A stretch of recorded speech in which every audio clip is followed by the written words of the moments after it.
ఓం నమో వెంకటేశాయ. దోధూయమాన నౌకాధారణ బోభూయమాన మాయావారణ గోవింద గోవింద. ధూనోషి మాయాం ప్రసృతామనేకధా దోధూయమానేపి హృది ప్రతిష్ఠితః. ఆరాధకాంస్త్వత్పద పద్మతత్పరాన్ సర్వాత్మనాత్వం హ్యవతీర్యపాలయే అని భక్తజన మానస సరసీరుహ నివాసి అయిన శ్రీనివాస పరమాత్మని భక్తిగా భావించి నమస్కరించుకుంటూ శ్రీ శుకుల వారు ఉపదేశం చేసిన శ్రీమద్ భాగవతం యొక్క అధ్యయన కార్యక్రమాన్ని మనం ప్రారంభించుకుందాము. యథాప్రకారం ప్రారంభంలో చదువుకోవలసిన ప్రార్థనా శ్లోకాలను చదువుకుని మంగళాచరణం చేసుకుందాము. శ్రీ గురు ప్రార్థన, శ్రీ గణేశ ప్రార్థన. అగజానన పద్మార్కం గజాననమహర్నిశం అనేకదంతం భక్తానాం ఏకదంతముపాస్మహే. శ్రీ గురు ప్రార్థన. గురుర్బ్రహ్మా గురుర్విష్ణుః గురుర్దేవో మహేశ్వరః గురుః సాక్షాత్ పరం బ్రహ్మ తస్మై శ్రీ గురవే నమః. శ్రీనివాస ప్రార్థన. మంజులస్మితభూషాయ భంజితాజ్ఞానసేతవే అంజనాద్రినివాసాయ శ్రీనివాసాయ తే నమః. అథ సంకల్పః అస్మాకం ఉపాత్త సమస్త దురిత క్షయ ద్వారా బుద్ధిశుద్ధ్యర్థం విద్యాభివృద్ధ్యర్థం భక్తిజ్ఞానవైరాగ్యాది తదనుకూల సర్వసంపత్ సమృద్ధ్యర్థం శ్రీ పరమేశ్వర ప్రీత్యర్థం శ్రీమద్భాగవత పాఠం కరిష్యామహే. అస్య శ్రీమద్భాగవత స్తోత్ర మహామంత్రస్య నారద ఋషిః బృహతి ఛందః శ్రీకృష్ణః పరమాత్మా దేవత బ్రహ్మబీజం భక్తిశక్తి జ్ఞానవైరాగ్యే కీలకం. అస్మాకం శ్రీమద్భగవత్ప్రసాదసిద్ధ్యర్థే పాఠే వినియోగः ధ్యానం నారాయణస్య పదయోజనయా రమణ్యాం వ్యాసప్రసూతశుకశౌనకవాక్యగణ్యాం భేదోద్గతప్రచురభీతిభిదానుగుణ్యాం శాబ్దీం గతిం విదత భాగవతం సుపుణ్యాం. శ్రీ గురుభ్యో నమః. సత్యవ్రత మహారాజు గారికి పరమాత్మ మత్స్య రూపంలో కనిపించాడు. చేప పిల్ల కనిపించాడు. రోజు రోజుకి పెరుగుతూ పెరుగుతూ పెరుగుతూ ఓ సముద్రమంత అయ్యాడు. సముద్రంలోకి తీసుకెళ్ళి వేసిన తర్వాత సత్యవ్రత మహారాజు గారు కళ్ళు తెరిచారు. కళ్ళు తెరిచి అయ్యా నువ్వెవరివి అని అడిగాడు. అడిగిన వాడు మళ్ళీ ఆయనే తిప్పుకుని నువ్వే సాక్షాత్ శ్రీమన్నారాయణుడివే అని తేల్చాడు. సాక్షాన్ నారాయణో వ్యయ నువ్వే అని అన్నాడు. అన్న తర్వాత నిన్ను చేరిన వాళ్ళకే నువ్వు అన్ని ఫలితాలను ఇస్తావు కదా, నువ్వే వచ్చి నాకు దర్శనం ఇచ్చావు కాబట్టి నాకు మాలాంటి వాళ్ళకి చాలామందికి ఏదో మంచి ఫలితం రాబోతోంది అని వినయవాక్యాలను పలికాడు. తర్వాత దానికి సమాధానంగా హరి ఏం చెప్పాడు అనే విషయాన్ని శ్రీశుక ఉవాచ. శ్రీశుకుల వారు చెప్తున్నారు. ఇతి బ్రుమాణం నృపతిం జగత్పతి సత్యవ్రతం మత్స్యవపుర్యుగక్షయే విహర్తుకామః ప్రళయార్ణవే బ్రవీత్ చికీర్షురేకాంత జనప్రియ ప్రియం అని. ఇతి బ్రువాణం ఈ రకంగా మాట్లాడుతున్నాడు. ఎవరు? నృపతి. ఆఫ్టర్ ఆల్ మానవులకు మాత్రమే అధిపతి అయినటువంటి సత్యవ్రత మహారాజు గారు. ఆయనతో జగత్పతి ముల్లోకాలకి సృష్టి మొత్తానికి పతి అయినటువంటి ఆ శ్రీహరి సత్యవ్రతుడితో ఇలా మత్స్యవపు మత్స్య రూపంలో చేప రూపంలో వచ్చి మాట్లాడాడు. అది యుగక్షయే, యుగక్షయం అయిపోతోంది. ఒక మన్వంతరం దాటి మరొక మన్వంతరం ప్రవేశించబోతోంది. అలాంటి కాలం మనం అనుకున్నట్లుగా ఒక శాపకాలం లేదా బ్రహ్మగారి యొక్క కునుకు తీసేటువంటి కాలం, బ్రహ్మగారికి కునుకు వచ్చినటువంటి కాలం. ఆ కాలంలో అబ్రవీత్ ఈ రకంగా చెప్పాడు. ఆయన మత్స్యవపుగా ఎందుకయ్యాడు అనేది శ్రీశుకుల వారి ప్రశ్న. సత్యవ్రత మహారాజు గారితో మాట్లాడదలుచుకుంటే లేదా సత్యవ్రత మహారాజు గారిని రక్షించదలుచుకుంటే ఈ చేప రూపాన్నే ఎంచుకోవలసిన అవసరం ఏముంది అని శ్రీశుకుల వారికే ప్రశ్న. దానికి శ్రీశుకుల వారే ఆలోచించి విహర్తుకామః ప్రళయార్ణవే అయి ఉండవచ్చు అని అంటున్నారు. ప్రళయార్ణవే అప్పుడేదో సముద్రం బాగా పెరిగి బాగా పోటు అనేది బాగా పెరిగి మొత్తం ముల్లోకాలు నిండిపోతాయి అని పైన శ్రీహరి చెప్తాడు. ఆ ముల్లోకాలు నిండిపోయినంత మేర సముద్రపు నీరు వస్తే అక్కడేదో ఈ చేప రూపంలో ఏదో ఆటలాడుకుందామని అనుకున్నాడో ఏం పాడో ఆయన విహర్తుకామః విహరించదలుచుకుని ప్రళయకాలే ప్రళయార్ణవే ఆ ప్రళయ సముద్రంలో విహరించదలుచుకుని ఇలా మత్స్యరూపాన్ని ధరించి వచ్చాడో ఏమిటో తెలియదు. కాకపోతే ఏదో ఒక కారణంతో వచ్చాడు. వచ్చినవాడు అబ్రవీత్ చెప్పాడు.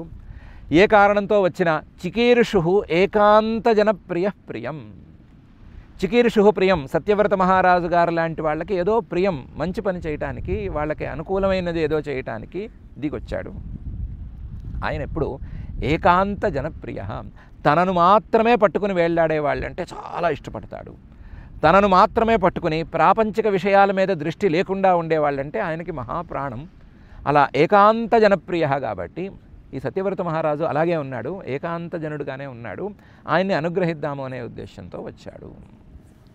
ఇతి బ్రువాణం నృపతిం జగత్పతి సత్యవ్రతం మత్స్య వపుర్యుగక్షయే విహర్తుకామః ప్రళయార్ణవే బ్రవీత్ చికీర్షురేకాంత జనప్రియ ప్రియం అని. శ్రీ భగవానువాచ, మత్స్య రూపంలో వచ్చినటువంటి చేప రూపంలో వచ్చిన పరమాత్మ ఇలా అంటున్నాడు సత్యవ్రత మహారాజు గారితో.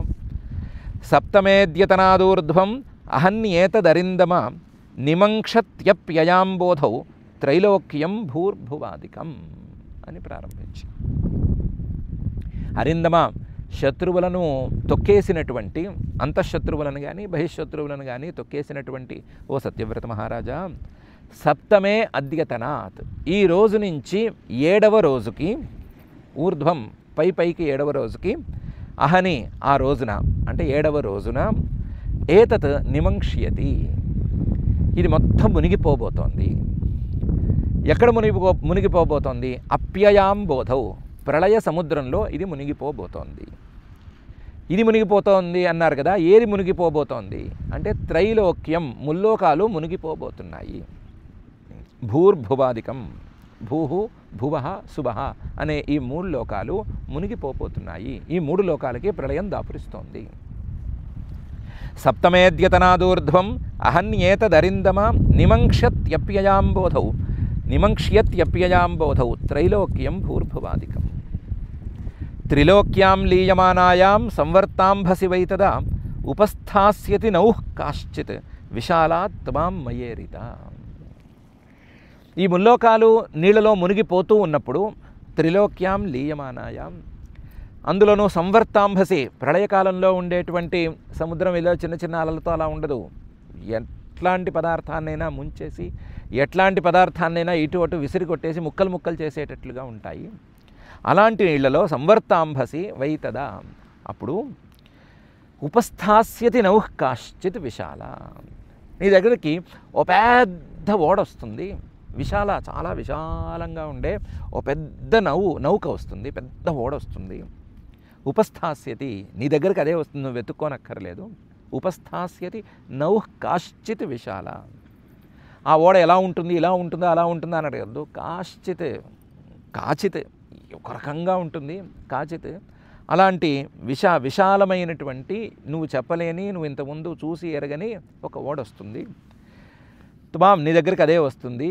ఎవరు పంపిస్తారంటే మయేరిత, నేను పంపిస్తాను, నేను పంపించగా వస్తుంది. సప్తమేద్యతనాదు త్రిలోక్యాం లీయమానాయాం సంవర్తాంభసి వైతదా ఉపస్థాస్యతి నౌః కాచిత్ విశాలా త్వాం మయేరిత. త్వం తావదోషధీః సర్వాః బీజాన్యుచ్చావచాని చ సప్తర్షిభిః పరివృతః సర్వసత్వోపబృంహితః. నువ్వేం చేస్తావంటే ఈ లోపల త్వం తావత్ ఓషధీః సర్వాః, ఈ భూమి మీద ఇప్పటికి మిగిలి ఉన్నటువంటి సస్యాలు, వరి లాంటి ధాన్యాలు, దాని తాలూకు గింజల్ని సేకరించి పెట్టుకో. సర్వ బీజాన్ని, ఇంకా కూడా చెట్లు చేమలు వీటి తాలూకు గింజల్ని సేకరించి పెట్టుకో. ఉచ్చావచానిచ చిన్న చిన్న చెట్ల పెద్ద చెట్ల ఇవన్నీ ఆలోచించద్దు. పై సృష్టికి కావలసినటువంటి బీజాలు కొత్తగా బ్రహ్మగారు సృష్టి చేయడు, అందువలన నువ్వే తీసుకెళ్ళి పై సృష్టి ఈ నీరు ఇంకిపోయిన తర్వాత మళ్ళీ నువ్వు బీజాలు నాటితే సృష్టి మళ్ళీ పెరిగేటట్లుగా ఏర్పాటు చేసుకో. బీజాన్ని ఉచ్చావచానిచ్చి తీసుకో. అలాగే సప్తర్షిభిః పరివృతః, ఆ సప్తఋషులందరినీ కూడగట్టు. సప్తర్షిభిః పరివృతః సర్వసత్వోపబృంహితః. ప్రాణుల తాలూకు ప్రాణులన్నిటినీ ఒకచోట చేర్చు, లేదా ప్రాణుల్లో ఒక్కొక్క ప్రాణిని లేదా రెండు జంటలుగానో తీసుకొచ్చి ఒకచోట చేర్చు. కానీ ఒకటి మాత్రం చెప్తున్నాను, సర్వసత్వోపబృంహితః. ఏ ప్రాణి వచ్చినా సరే ఆ ప్రాణి కంటే నువ్వే శ్రేష్టంగా అక్కడ కనిపిస్తావు. ఏ సప్తర్షులు వచ్చినా సరే సప్తర్షుల కంటే కూడా వాళ్ళకి పాలకుడివిగా నువ్వే శ్రేష్టంగా కనిపిస్తావు.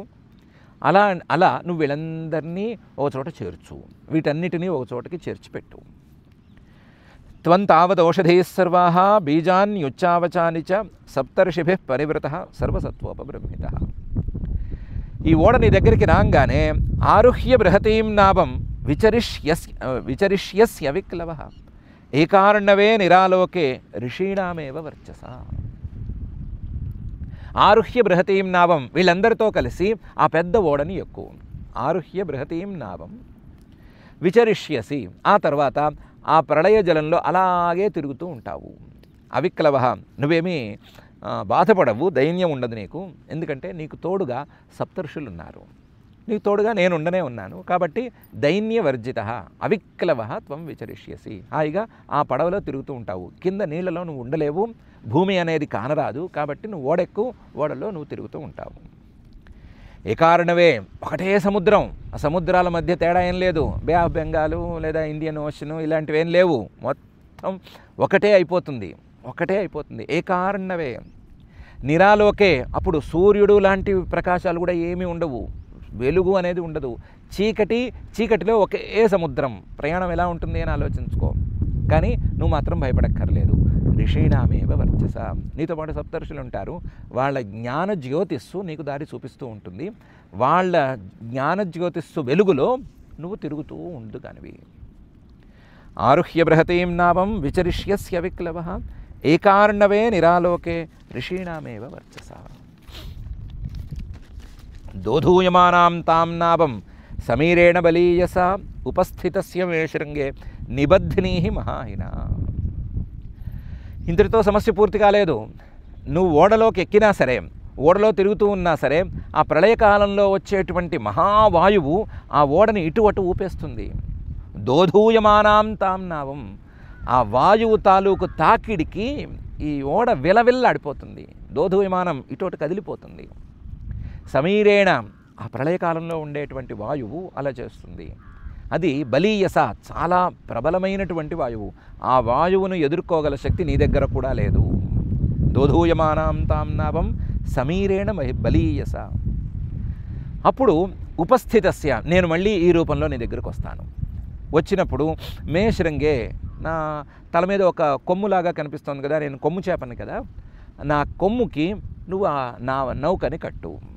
విపస్థితస్య మే శృంగే నిబధ్ని. ఎలా కడతాను? పడవ చేప రెండున్నాయి, చేపకు కొమ్ము ఉండొచ్చుగాక, దానికి ఎలా కడతాను అంటే, మహాహిన, ఈ లోపల వాసుకి గారిని వెళ్ళి ప్రార్థించు. ఆయన నీకు తాడుగా పనికొస్తాడు. ఆయన తాడుగా ఉండటంలో ఎక్స్పీరియన్స్ని కూడా సాధించాడు. పాపం మందర పర్వతాన్ని చుట్టుకుని పాపం ఆ ఎక్స్పీరియన్స్ని తెచ్చుకున్నాడు. కాబట్టి ఆయన వెళ్ళి ప్రార్థించి, నువ్వు నాకు కాస్త తాడుగా ఉపయోగించు అంటే ఆయన నీకు ఉపయోగిస్తాడు. వెళ్ళి ఆ తాడును తెచ్చుకుని వాసుకి గారిని ప్రార్థించుకుని ఆ వాసుకితో నన్ను కట్టేసేయి. దోధూయమానాం తాం నాభం సమీరేణ బలీయస ఉపస్థితస్య మే శృంగే నిబధ్నీః మహాహిన అని అన్నాడు. అంతా కొంచెం సంక్లిష్టమైనటువంటి యోగ విధానానికి చిహ్నాలుగా కనిపిస్తున్నాయి.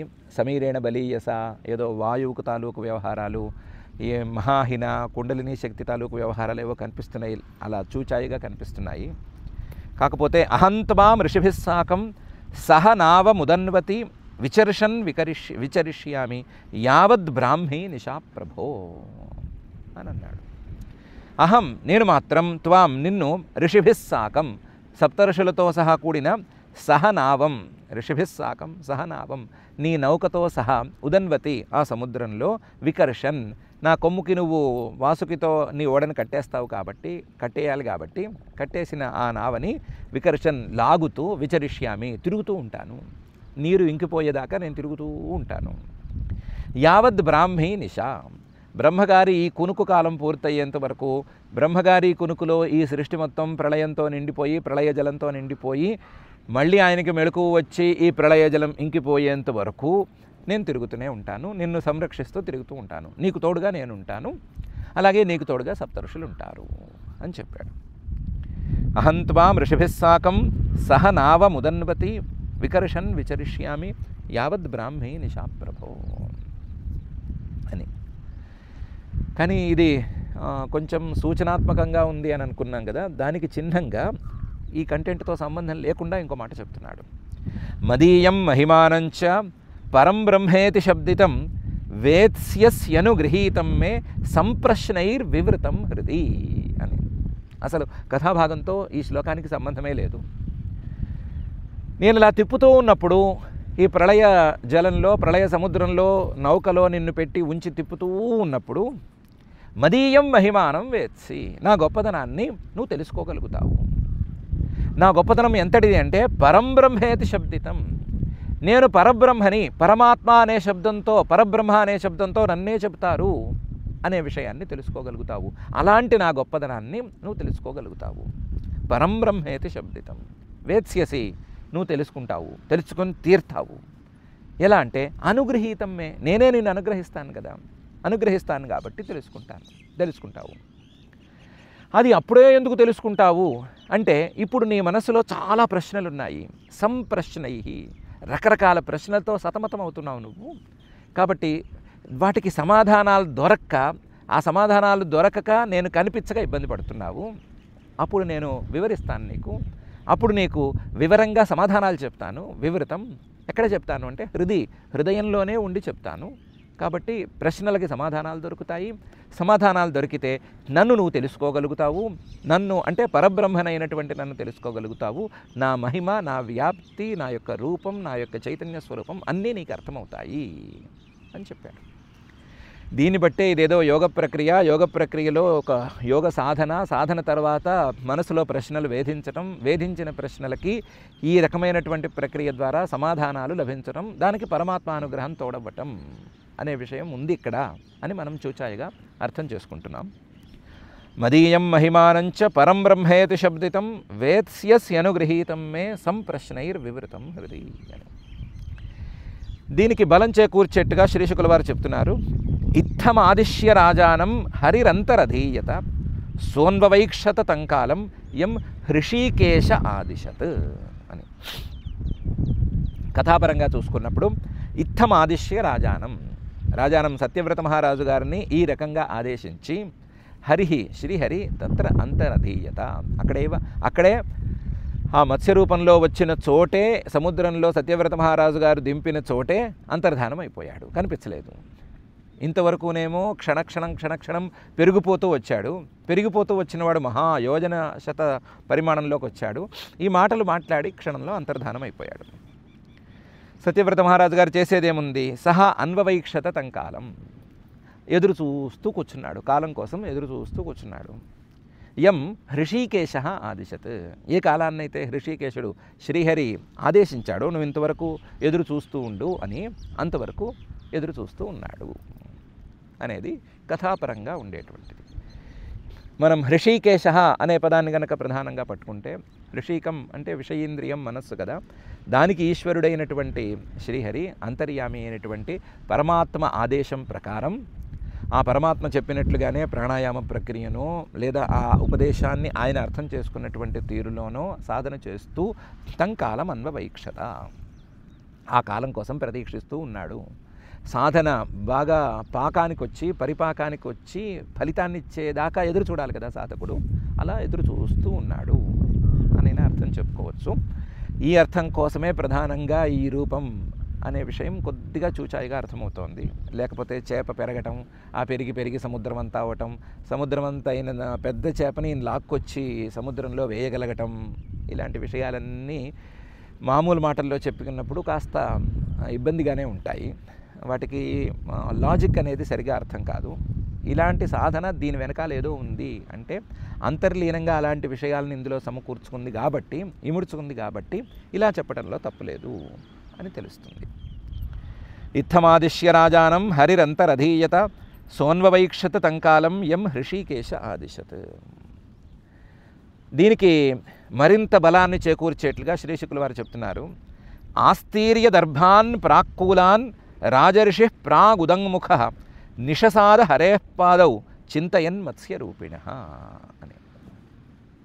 కథాపరంగా చూసుకున్నప్పుడు ఆస్తీర్య దర్భాన్ ప్రాక్కూలాన్, తూర్పుకి అగ్రాలు కొనలు ఉండేటట్లుగా దర్భలను పరుచుకుని రాజర్షి, ఆ రాజర్షి సత్యవ్రత మహారాజు గారు ప్రాగుదంముఖ, తూర్పుకి ఉత్తర దిక్కుకి మధ్యలో ఉండేటువంటి ఈశాన్య దిక్కుకి ముఖం పెట్టి కూర్చుని నిషసాద, హాయిగా బాస్పెట్లు వేసి కూర్చున్నాడు, కదలకుండా కూర్చున్నాడు. హరేపాదవు చింతయన్, శ్రీహరి యొక్క పాదాలనే ఆలోచించుకుంటూ దాన్నే చింతన చేసుకుంటూ కూర్చున్నాడు. మత్స్యరూపిణ, మత్స్యరూపంలో వచ్చి తనను అనుగ్రహించిన ఆ శ్రీహరి రూపాన్నే భావన చేసుకుంటూ అక్కడే కూర్చున్నాడు అనే మాట ఉంది. శ్రీహరి ఏం చెప్పాడు? సప్తఋషులను వెతుక్కురా, సప్తఋషులతో పాటు ఆయా ఔషధులు, బీజాలు వీటన్నిటినీ వెతుక్కొచ్చి ఒక చోట కూర్చో, ఒక చోట చేర్చి నౌక వస్తూనే వాటిని ఎక్కించు అని చెప్పాడు కదా. మరి ఎక్కించు అని చెప్తే, సమకూర్చుకో అని చెప్తే, సమకూర్చుకోకుండా ఈయన దర్భలేసు కూర్చుంటే అర్థమేముంటుంది అంటే, ఆయన ఏదో లోపల సాధనను గురించి చెప్పాడు. అది సత్యవ్రత మహారాజు గారికో లేదా మహాయోగులకో అర్థమయ్యేటువంటి సాధనా విధానం. దాని ప్రకారం ఈయన కదలకుండా కూర్చున్నాడు. కదలకుండా కూర్చుని ఆ వాయువునేదో బిగపట్టి మనస్సునేదో కాస్త నిలబెట్టి, ఆ నిలబెట్టిన మనసులో శ్రీహరి భాషించేటట్లుగా ఏదో ఏర్పాట్లు చేసుకున్నాడు అనేది తెలుస్తోంది. దానికే బలాన్ని చేకూర్చడానికే నిషసాద, కదలకుండా కూర్చున్నాడు అని శ్రీశుకుల వారు చెప్తున్నారని అనిపిస్తోంది. లేకపోతే కదలకుండా ఈయన కూర్చోకూడదు. ఈయన సప్తఋషుల్ని తెచ్చుకోవాలి, అందరినీ తెచ్చుకుని అన్నిటినీ తెచ్చుకుని ఓడెక్కటానికి సిద్ధంగా ఉండాలి. సరే, మనం మళ్ళీ కథలోకి వెళ్ళిపోతే, తతః సముద్ర ఉద్వేల సర్వతః ప్లావయన్మహీం వర్ధమానో మహామేఘై వర్షద్భిః సమదృశ్యత. 7వ రోజు రానే వచ్చింది. తతః 7వ రోజు వచ్చేసరికి సముద్ర ఉద్వేల, ఉన్నట్టుండి సముద్రం చెలియలి కట్ట దాటి పొంగింది. ఉద్వేల సర్వతః ప్లావయన్మహీం, అన్ని వైపుల నుంచి సముద్రం కమ్ముకొచ్చేసేసింది. ఆ సముద్రం కమ్ముకొచ్చేసి మొత్తం భూమిని మొత్తాన్ని నింపేసింది. అన్ని వైపుల నుంచి భూమిని నింపేసింది. సర్వతః ప్లావయన్మహీం, చుట్టూ సముద్రం, ఆ సముద్రంలో భూమి మెల్లగా మొత్తం మునిగిపోతోంది. వర్ధమాన, క్షణక్షణానికి పెరిగిపోతోంది నీరు. ఈ సముద్రానికి నీరు ఎక్కడి నుంచి వచ్చిందా అని చూస్తే అప్పటికి మహామేఘై వర్షద్భిః, పెద్ద పెద్ద మేఘాలు, అలాంటి మేఘాలని కని విని ఎరగరెవరు, అలాంటి మేఘాల నుంచి మహావర్షం కురుస్తోంది. ధారగా పైనుంచి నీరు కురుస్తోంది. ఆ నీరు ఎక్కడికి వెళ్ళలేక సముద్రంలోకి చేరి ఆ సముద్రంలో నీరు క్రమక్రమంగా క్షణక్షణానికి పెరిగిపోతోంది, మొత్తం భూమిని ముంచేస్తోంది. వర్షద్భిః సమదృశ్యత. ఒకసారి సత్యవ్రత మహారాజు గారికి కళ్ళు తెరిచి చూసేసరికి మొత్తం సముద్రము పొంగిపోతోంది, పైనుంచి వర్షమేమో వస్తోంది, తలెత్తి పైకి చూస్తేనేమో పెద్ద పెద్ద మేఘాలు మొత్తం కురిసిపోతున్నాయి. మొత్తం నీరు తప్ప ఇంకొక వస్తువు లేదు అనే పరిస్థితి వచ్చింది. తతః సముద్ర ఉద్వేల సర్వతః ప్లావయన్ మహీం వర్ధమానో మహామేఘై వర్షద్భిః సమదృశ్యత. ధ్యాయన్ భగవదాదేశం దదృశే నావమాగతాం తామారురోహ విప్రేంద్రై ఆదాయ ఓషధి వీరుధ. ఇంతలో పరమాత్మ మాట గుర్తొచ్చింది. ధ్యాయన్ భగవదాదేశం, ఇందులో కూడా ధ్యాయన్ అనే ధ్యాన శబ్దం ఉంది. సరే, భగవదాదేశం ధ్యాయన్, ఆ భగవంతుడి యొక్క ఆదేశాన్నే ధ్యానం చేస్తూ ఆలోచిస్తూ దదృశే చూశాడు. ఏం చూశాడు? నావమాగతాం, తన దగ్గరికి ఒక ఓడ రావటం అనే దాన్ని చూశాడు. చూసిన వెంటనే ఏమీ సందేహం లేకుండా తాం ఆరురోహ, ఆ ఓడ ఎక్కాడు. అప్పటికే సప్తఋషులు సిద్ధంగా ఉన్నారు, విప్రేంద్రై సప్తఋషులు సిద్ధంగా ఉన్నారు, ఈ మిగతా వాళ్ళందరూ ఉన్నారు. ఆదాయ ఓషధి వీరుధ, బీజాలు, ఆయా విత్తనాలు వీటన్నిటినీ తీసుకుని ఆ ఓడెక్కాడు. తతః సముద్ర ఉద్వేల సర్వతః ప్లావయన్మహీం వర్ధమానో మహామేఘై వర్షద్భిః సమదృశ్యత. ధ్యాయన్ భగవదాదేశం దదృశే నావమాగతాం తామారురోహ విప్రేంద్రై ఆదాయౌషధి వీరుధ. తమూచుర్మునయః ప్రీతాః రాజన్ ధ్యాయస్వ కేశవం సవైన సంకటాదస్మాత్ అవిత శం విధాస్యతి. ఈ లోపల సప్తర్షులు తమూచు సత్యవ్రత మహారాజు గారితో అన్నారు. మునయ సప్తర్షులు అన్నారు, అప్పటికే మననం చేసి సిద్ధంగా ఉన్న ఆ సప్తర్షులు అన్నారు. ప్రీతా చాలా ప్రీతిగా అన్నారు, ప్రీతితో అన్నారు. రాజన్, ఓ సత్యవ్రత మహారాజా, ధ్యాయస్వ కేశవం, కేశవుణ్ణి ధ్యానం చెయ్యి అని అన్నారు. ఇప్పుడు మనం ఏదో ఓడెక్కాము సేఫ్గా ఉన్నాము అనే మాట లేదు, ఇంకా మనం సంకటంలోనే ఉన్నాము.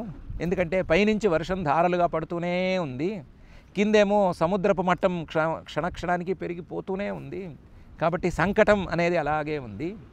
కాబట్టి సవై ఆ పరమాత్మ మాత్రమే, అందులోనూ మనం ధ్యానం చేస్తే అనుగ్రహించే పరమాత్మ మాత్రమే సంకటాత్ అస్మాత్, ఈ సంకటం నుండి మనల్ని అవిత రక్షిస్తాడు, రక్షించగలడు, ఇంకెవరూ రక్షించలేరు. సవై ఆయన్ని గనక మనం ధ్యానం చేస్తే శం విధాస్యతి, మనకు ఏదో మంచి చేస్తాడు. ఇలాంటి సంకట పరిస్థితుల్లో కూడా ఇలాంటి సంకటం నుంచి సంరక్షించి మనకి మంచి కావాల్సింది ఏదో చేస్తాడు. తమూచుర్మునయ ప్రీతా రాజన్ ధ్యాయస్వ కేశవం సవైన సంకటాదస్మాత్ అవిత శం విధాస్యతి. సోనుధ్యాతస్తతో రాజ్ఞా ప్రాదురాసీన్ మహార్ణవే ఏకశృంగధరో మత్స్యో హైమో నియుత యోజన. సోనుధ్యాత సత్యవ్రత మహారాజు గారు ధ్యానం చేశాడు. ధ్యానం చేయంగానే ఠకీమని ప్రత్యక్షమయ్యాడు. తతో రాజ్ఞ, ఆయన ధ్యానం చేయటం ఏంటి, ఒక్కసారి మనసులో ఆయన్ని అనుకోవటం ఏంటి, ప్రత్యక్షమయ్యాడు. ప్రాదురాసీత్, ఉన్నవాడు ఉన్నట్టుండిగా అక్కడ ఆవిర్భవించాడు. ఎంత క్షణంలో ఇంతకుముందు మాయమయ్యాడో అంత క్షణంలోనే వచ్చి ప్రత్యక్షమయ్యాడు. మహారణవే, అప్పటికి సముద్రం ఇంకా పెద్దదైంది కదా. ఈయన శతయోజనం 100 యోజనాల పరిమాణంలో ఉండేటువంటి చేప పిల్లని ఆ చేపని ఆ చేప పట్టే సముద్రంలో విడిచిపెట్టాడు. ఇప్పుడు సముద్రం ఆ స్థితిలో లేదు, ఇంకా చాలా పెరిగిపోయింది.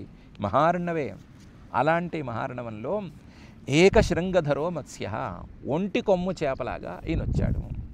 ఒంటి కొమ్ము చేప అంటే ఎలా ఉంటుందో సరిగ్గా తెలియదు, చేపల గురించి ఎక్కువ పరిజ్ఞానం లేదు, కానీ ఒంటి కొమ్ము చేపలాగా ఈయన వచ్చాడు. ఏకశృంగధరో మత్స్య హైమహ, ఈసారి చూస్తే బంగారు వర్ణంలో మిలమిలా మెరిసిపోతున్నాడు. నియుత యోజన, ఈయన సముద్రంలో వదిలిపెట్టినప్పుడు, సత్యవ్రత మహారాజు గారు వదిలిపెట్టినప్పుడు శతయోజన 100 యోజనాల పరిమాణంలో ఉన్నాడు. ఇప్పుడు చూస్తే 1,00,000 యోజనాల పరిమాణంలో ఉన్నాడు. అంత పెద్ద చేపలాగా ధగధగలాడిపోతూ బంగారంలాగా మిలమిలా మెరుస్తూ వచ్చాడు. సోనుధ్యాతస్తతో రాజ్ఞా ప్రాదురాసీన్ మహార్ణవే ఏకశృంగధరో మత్స్యో హైమో నియుత యోజన. నిబధ్య నావం తచ్ఛృంగే యథోక్తో హరిణాపుర వరత్రేణాహినా తుష్టావ మధుసూదనం. తచ్ఛృంగే, ఆయన కొమ్ముకి, మత్స్యరూపంలో వచ్చిన శ్రీహరి కొమ్ముకి నిబధ్య నావం, నౌకని కట్టేశాడు సత్యవ్రత మహారాజు గారు. యథోక్తో హరిణాపుర, శ్రీహరి చెప్పినట్లుగానే, ఇంతకుముందు శ్రీహరి చెప్పినట్లుగానే ఈయన నౌకని అక్కడ కట్టేశాడు. వరత్రేణ, ఎంతలా కట్టేశాడంటే వాసుకుని తీసుకొచ్చి ఒక చిన్న దారపు ముక్కతో పిల్లలు పడవని కడతారు కదా, అలా కట్టేశాడు. లేదా ఆడవాళ్ళు తోరకం లాంటి తయారు చేస్తారు కదా, తోరకాన్ని కట్టినట్టు కట్టేసేసాడు. వరత్రేణ ఆహినా తుష్టావా, చాలా సంతోషించాడు. సంతోషించి తుష్టావా, ఆయన్నే స్తుతి చేశాడు. ఎవరిని స్తుతి చేశాడు? మధుసూదనం. ఎప్పుడో బ్రహ్మగారి నిద్రాకాలంలో మధువు అనేటువంటి రాక్షసుడు వచ్చి ఆయన్ని ఇబ్బంది పెడుతుంటే ఆ ప్రళయ జలంలోనే మధుసూదనుడిగా ఆవిర్భవించి ఆ మధువు అనేటువంటి రాక్షసుని సంహరించి బ్రహ్మగారికి రక్షణను కల్పించాడు కదా, ఆ రూపంలో ఉన్న శ్రీహరిని ఈయన స్తుతి చేశాడు. ఇప్పుడు దాదాపు అలా పరిస్థితి వచ్చింది కదా, ఈ పరిస్థితులలో ఆ రూపంలో ఉండేటువంటి శ్రీహరినే భావించి స్తుతి చేశాడు. నిబధ్య నావంతశృంగే యథోక్తో హరిణాపుర వరత్రేణాహినా తుష్టావ మధుసూదనం అని శ్రీశుకుల వారు చెప్తున్నారు. ఎలాగూ స్థుతి ఇంకొక 15-16 శ్లోకాలు ఉంది, దాన్ని పైనే చూడాలి. ఒకేసారి చూసుకోగలమా, ఎక్కువ కంటెంట్ ఉందా అనే సంగతి కూడా పైనే చూసుకోవాలి. కథాభాగం కొంచెం ముందుకు వెళ్ళింది. చిన్న చేప పిల్ల కాస్త పెరిగి 100 యోజనాల పరిమాణానికి వచ్చింది. చిన్న కమండలుగులో వేసుకున్నటువంటి చేప పిల్ల సముద్రం దాకా వచ్చింది. నీటి వనరుల్ని దాటుతూ సముద్రం దాకా వచ్చింది. వచ్చిన తర్వాత మాట్లాడిన మాట సత్యవ్రత మహారాజు గారికి అర్థమైంది. ఆయన ఆ చేప పిల్ల చెప్పినటువంటి మాటలనేవో అర్థం చేసుకుని ఆయన ఏదో సాధన చేసి ఆ చేప చెప్పినట్లుగానే మత్స్యరూపంలో వచ్చిన శ్రీహరి చెప్పినట్లుగానే కాలం కోసం ప్రతీక్ష చేసి సాధన చేసుకుని కూర్చున్నాడు. ఆ నౌక వచ్చింది, ప్రళయం అనేది జరుగుతోంది. ఆ నౌకలోకి అందరూ ఎక్కారు, సేఫ్గా ఉన్నారు.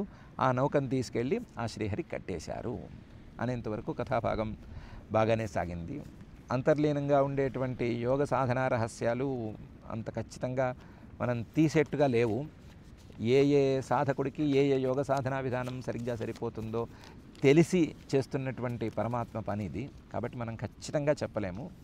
పైకి ఏదో సమీరాను వినిపించింది కాబట్టి ప్రాణాయామం అనుకోవాలి, ఏదో వాసుకి పాము అని వినిపించింది కాబట్టి కుండలిని శక్తి అనుకోవాలి, నావం దోధూయమానాం నౌక కదిలిపోతోంది అంటే బుద్ధి అని అనుకోవాలి, దాన్ని కట్టు అంటే శ్రీహరికి కట్టు అంటే బుద్ధిని శ్రీహరి మీద నిలబెట్టు లేదా పరమాత్మ మీద నిలబెట్టు అనే అర్థం చెప్పుకోవాలి. పైకి చెప్పుకోవాలి తప్ప ప్రత్యేకించి ఈ విధానం ఏంటి, అందులో మత్స్య రూపంలో ఉండే ఆ పరమాత్మ యొక్క అంతరార్థం ఏంటి అనే సంగతి మనకి సరిగ్గా తెలియదు. కాకపోతే ఏదో యోగ విధానం ఉంది అని మాత్రమే తెలుస్తోంది. కాబట్టి మనకు కనుక యోగ్యమైతే లేదా మనకు యోగ్యమైనటువంటి యోగ విధానాన్ని మనకు కూడా అనుగ్రహించి మనకు కూడా మనస్సుకి కట్టేసుకుని మనకు కూడా దర్శనాన్ని ప్రసాదించవలసిందిగా ఆ భక్తజన మానస సరసీరుహ నివాసి అయిన శ్రీనివాస పరమాత్మని భక్తిగా ప్రార్థించుకుందాం. ఆ ప్రార్థనతో పారాయణ కార్యక్రమాన్ని చేసుకుందాం. అథ శ్రీమద్భాగవతే పారమహంస్యాం సంహితాయాం అష్టమస్కంధే చతుర్వింశాధ్యాయే శ్లోకాః. శ్రీశుక ఉవాచ ఇతి బ్రువాణం నృపతిం జగత్పతిః సత్యవ్రతం మత్స్యవపుర్యుగక్షయే విహర్తుకామః ప్రళయార్ణవే బ్రవీత్ చికీర్షురేకాంతజనప్రియః ప్రియం. శ్రీభగవానువాచ సప్తమేద్యతనాదూర్ధ్వం అహన్యేతదరిందమా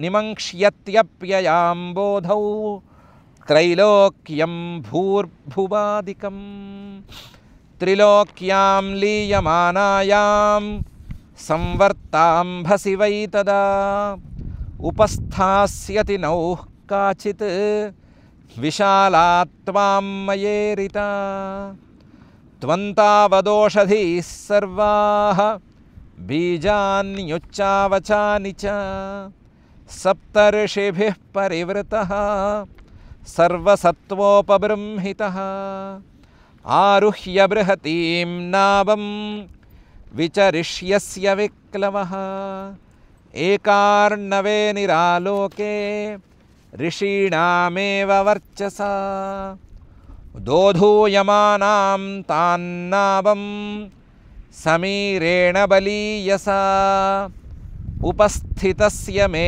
శృంగే నిబధ్నీహి మహాహినా అహం త్వాం ఋషిభిః సాకం సహ నావముదన్వతి వికర్షన్ విచరిష్యామి యావద్ బ్రాహ్మీ నిశా ప్రభో మదీయం మహిమానం చ పరం బ్రహ్మేతి శబ్దితం వేత్స్యస్యనుగృహీతం మే సంప్రశ్నైర్వివృతం హృది ఇత్తమాదిశ్య రాజానం హరిరంతరధీయత సోన్వవైక్షత తంకాలం యం హృషీకేశ ఆదిశత్ ఆస్తీర్యదర్భాన్ ప్రాక్కూలాన్ రాజర్షిః ప్రాగుదంముఖః నిషసాద హరేః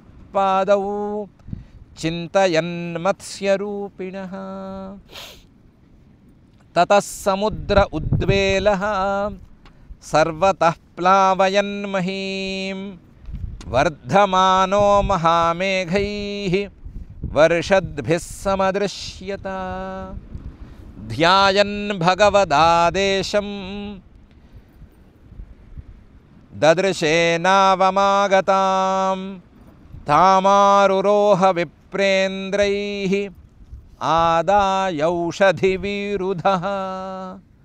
తమూచుర్మునయః ప్రీతాః రాజన్ ధ్యాయస్వ కేశవం స వై నః సంకటాదస్మాత్ అవితాశం విధాస్యతి సోనుధ్యాతస్తతో రాజ్ఞా ప్రాదురాసీన్మహార్ణవే ఏకశృంగధరో మత్స్యో హైమో నియుతయోజనః నిబధ్యనావంతశృంగే యథోక్తో హరిణా పురా వరత్రేణాహినా తుష్టః తుష్టావమధుసూదనం